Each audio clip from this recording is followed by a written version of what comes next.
Le ski est très vite devenu un des divers sports qui s'est le plus démocratisé, car en effet, son environnement permet une véritable communion avec la montagne qui vous enveloppe de son blanc manteau et de ses sommets majestueux.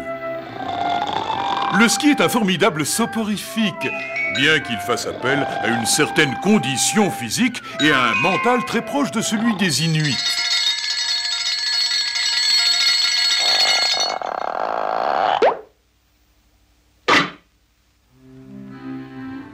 Qui se lève avec le soleil, tout exalté par les multiples activités qui s'offrent à lui? Un équipement approprié est essentiel aux skieurs. Il est généralement composé de bouillottes, de vêtements pure laine, grenouillères de préférence, et de chaussettes montantes bien moelleuses.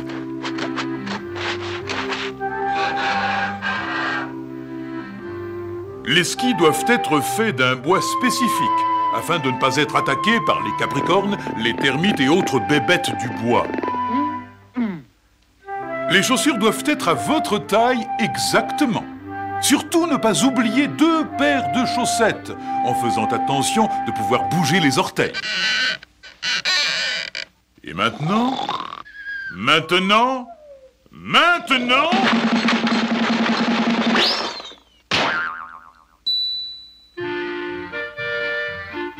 Le choix de l'habillement. Préférez un vêtement chaud. Un gros pull est tout à fait indiqué pour ne pas attraper froid. Évitez les pulls à grosses mailles. Car après tout, l'habit fait le skieur.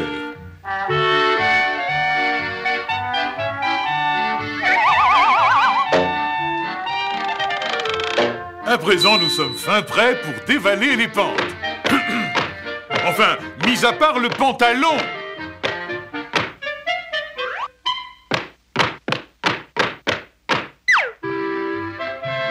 Le pantalon, ou fuseau si vous préférez, doit être près du corps pour plus de confort. Prenez-le dans une matière souple et élastique qui épousera avec élégance les formes de votre corps.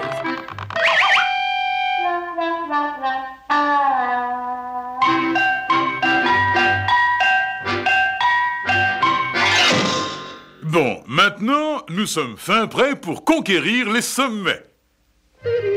Yodel à la montagne. Je déclame.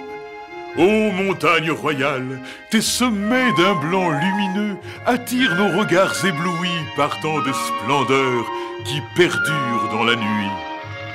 Fin de l'ode. Oh oui, si vous sentez un parfum un peu ordinaire, surtout ne vous affolez pas, ce n'est que l'air pur.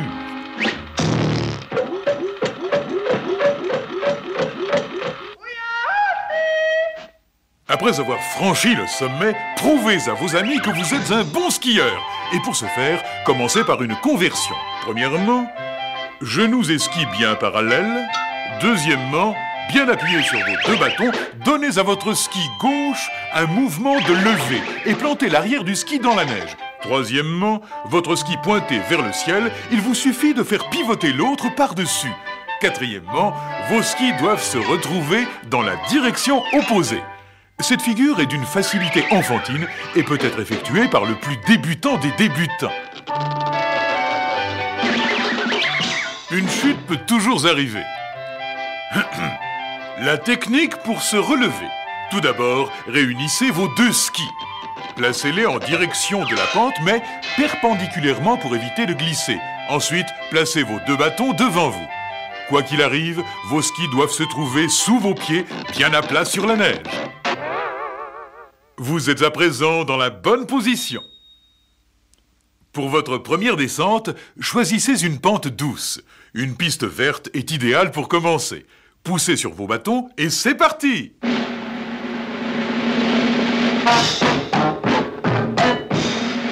Gardez les yeux bien ouverts devant vous, car c'est fou comme des objets divers peuvent tout à coup apparaître.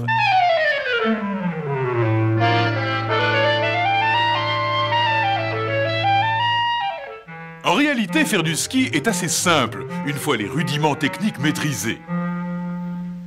La façon la plus utilisée pour remonter la pente est la marche en canard, mais celle-ci ne se pratique que sur les pentes douces.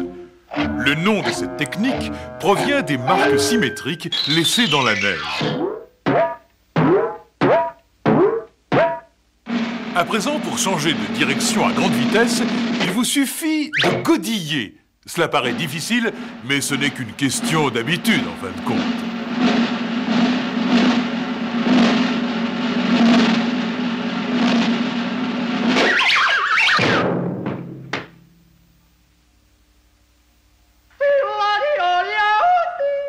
Le chousse, ou descente boule de neige, est la façon la plus rapide de dévaler la pente. Son nom provient du bruit qu'il engendre. Chousse!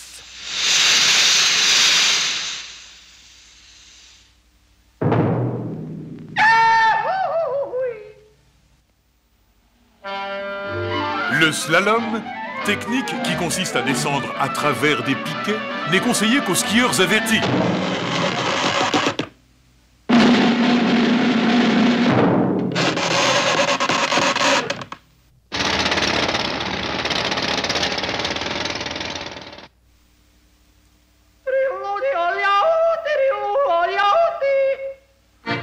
Et maintenant, voici la discipline la moins répandue chez les amateurs de ski de loisirs, le tremplin.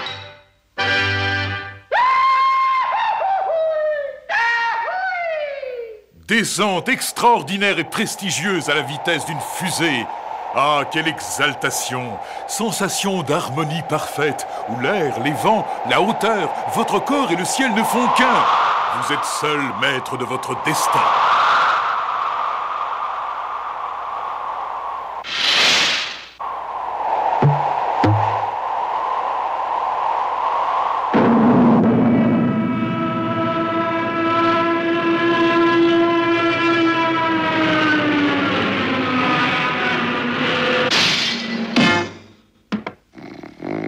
Après une journée bien remplie au grand air, le skieur n'éprouve aucune difficulté à trouver un sommeil bien mérité. Oui,